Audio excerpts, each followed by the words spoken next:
Hello dear students, मैं US प्रधान बाजी faculty. कुछ क्वेश्चन आज मैं आपके सामने लेकर के आया हूँ principles of inheritance and variation से, और इसे हम स्टडी कर रहे हैं, डिस्कस कर रहे हैं। और कोशिश कीजिए मेरे साथ ऐसे क्वेश्चंस को सॉल्व करने की। तो स्क्रीन पे आपके सामने जो क्वेश्चन दिख रहा है, आप देख रहे हैं। क्वेश्चन है, two linked genes A and B show 20% recombination.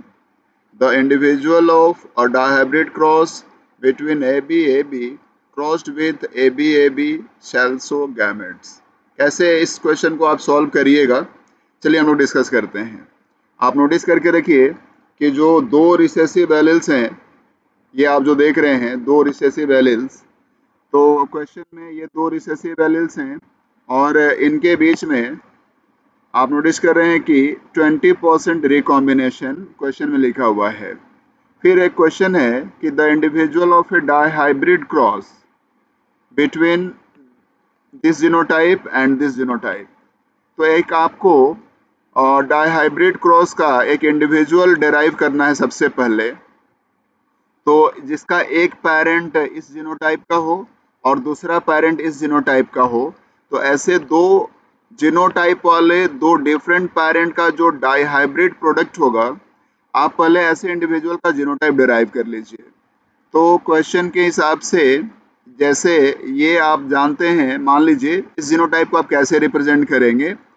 तो मान लीजिए ये एक पेरेंट है, और इस तरह से जो आप जीनोटाइप लिखने का पैटर्न जो है, जैसे आप मेंडेलियन जेनेटिक्स, मेंडल के टाइम जो हम लोग जीनोटाइप, इस जीनोटाइप को कैसे रिप्रेजेंट करते थे, तो इसको हम लिखते थे ऐसे। ये मेंडेलियन पैटर्न है जीनोटाइप लिखने का। ऐसे आप एज मेंडल और मेंडेलियन जेनेटिक्स जीनोटाइप लिखते हैं।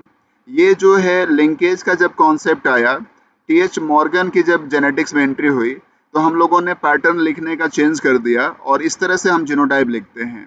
तो ये दो लिंक्ड एलील्स हैं एक क्रोमोसोम के, और ये दो लिंक्ड एलील्स हैं सेकेंड होमोलोगस क्रोमोसोम जो एक पेयर का है, उसके ये दो लिंक्ड एलील्स हो गए। तो एक क्रोमोसोम पे ऐसा है डोमिनेंट एलील ऐसे, और दूसरा है ये, ठीक ना। और इसका जो होमोलोगस पेयर है उस पे ये एलील्स हैं। तो इस तरह से आप जीनोटाइप जो है ऐसे रिप्रेजेंट करते हैं। आप एक क्रोमोसोम के दोनों लिंक्ड एलील्स को एक साथ लिख लीजिए, और फिर ऑब्लिक देके फिर दूसरा जो होमोलोगस क्रोमोसोम है सेम पेयर का, उसका आप जीनोटाइप ऐसे दो लिंक्ड एलील्स को ऐसे दिखा लीजिए। तो ये एक पेरेंट हो गया, और दूसरा जो पेरेंट है उसका जो कंडीशन दिया हुआ है, ये आप देख रहे हैं, ये टू लिंक्ड एलील्स हो गए दूसरे पेरेंट के, ठीक ना। दो होमोलोगस क्रोमोसोम पे ये आप ऐसे जो ये दिया हुआ है ये वाला, तो इसको आप ऐसे इसका जीनोटाइप रिप्रेजेंट करेंगे।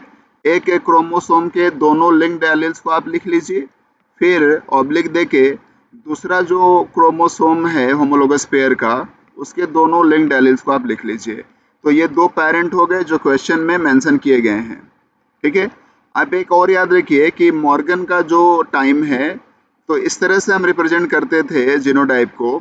आप इस डोमिनेंट एलील को आप ऐसे भी रिप्रेजेंट कर सकते हैं, ए प्लस बी प्लस, ठीक ना। स्मॉल लेटर से प्लस सुपरस्क्रिप्ट लिख दीजिएगा, तो वो डोमिनेंट या वाइल्ड एलील का रिप्रेजेंटेशन हो गया।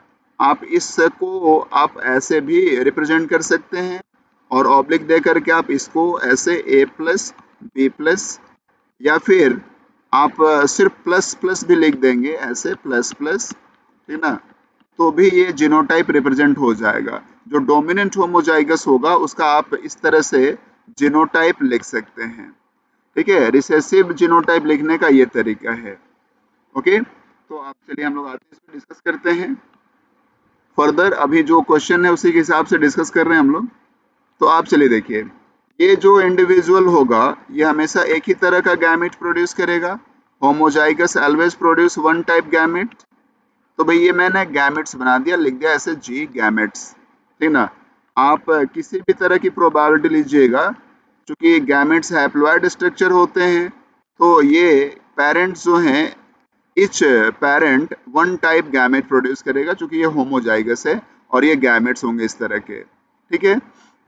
और अब जो F1 इंडिविजुअल आएगा, जो एक डाइहाइब्रिड प्रोड्यूस होगा दोनों गैमेट्स के फ्यूजन से, उसका आप ऐसे जीनोटाइप रिप्रेजेंट करेंगे। ए बी एक इस पेरेंट्स क्रोमोसोम आ गया और इस गैमेट का क्रोमोसोम आ गया F1 इंडिविजुअल में, और ये चलिए F1 इंडिविजुअल हो गया, ठीक है। अब ये देखिए कितने तरह का गैमेट प्रोड्यूस करेगा। तो विदाउट क्रॉसिंग ओवर, मैंने लिख दिया विदाउट क्रॉसिंग ओवर, ठीक ना। तो एक गैमेट हो जाएगा, आप दोनों होमोलोगस क्रोमोसोम को सेपरेट कर लीजिए गैमेटोजेनेसिस के समय, तो एक गैमेट ये हो गया, और एक गैमेट कौन होगा, तो ये रिसेसिव एलील वाला। ये दो तरह के गैमेट्स प्रोड्यूस होंगे विदाउट क्रॉसिंग ओवर। और यदि क्रॉसिंग ओवर होता है गैमेटोजेनेसिस के समय, तो फिर दो तरह के गैमेट्स की पॉसिबिलिटी है।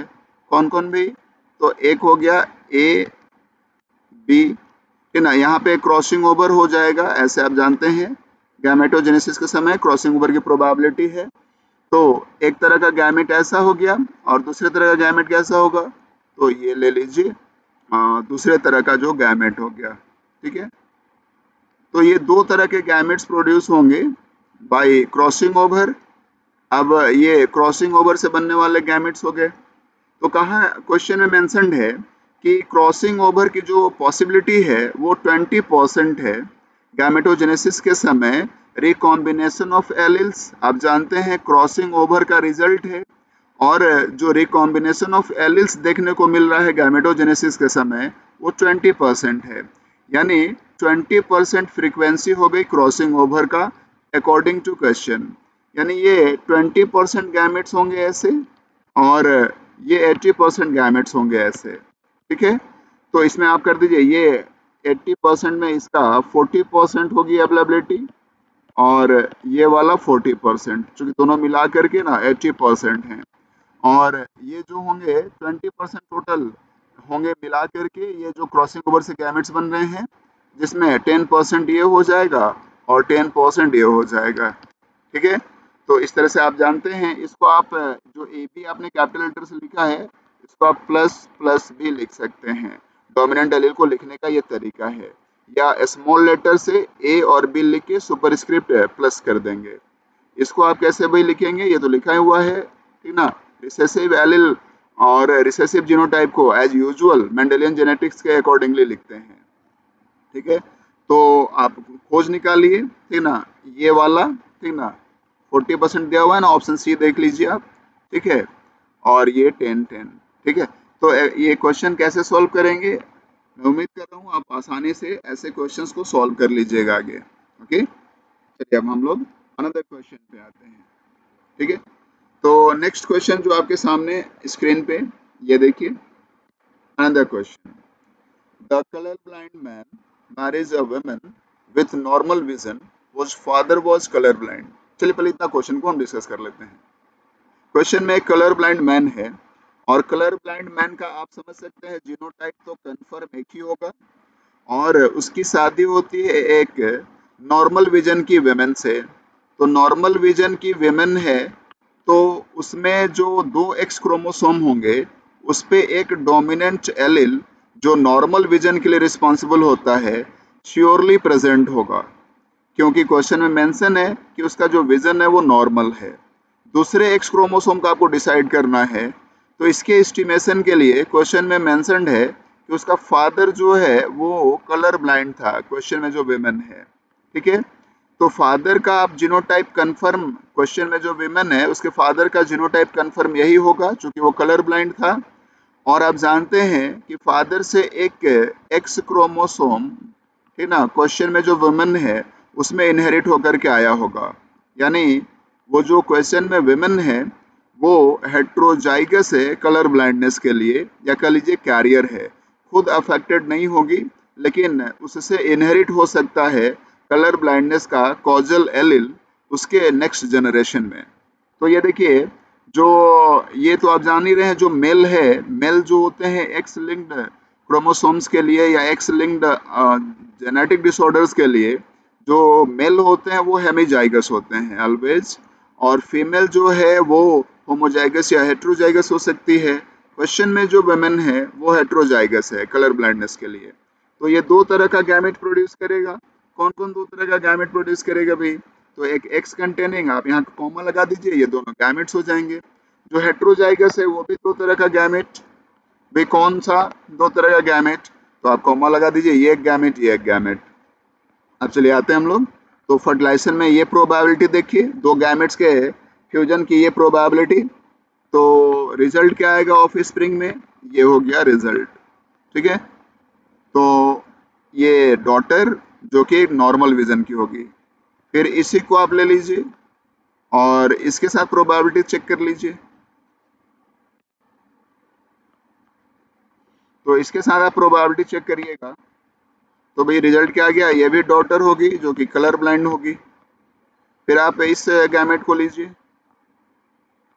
तो ये सन नॉर्मल विजन का, और फिर आप ये और ये, ठीक है। तो ये भी सन जो लेकिन कलर ब्लाइंड। तो क्वेश्चन पूछ रहा है कि what percentage two children will be there to be colour blind.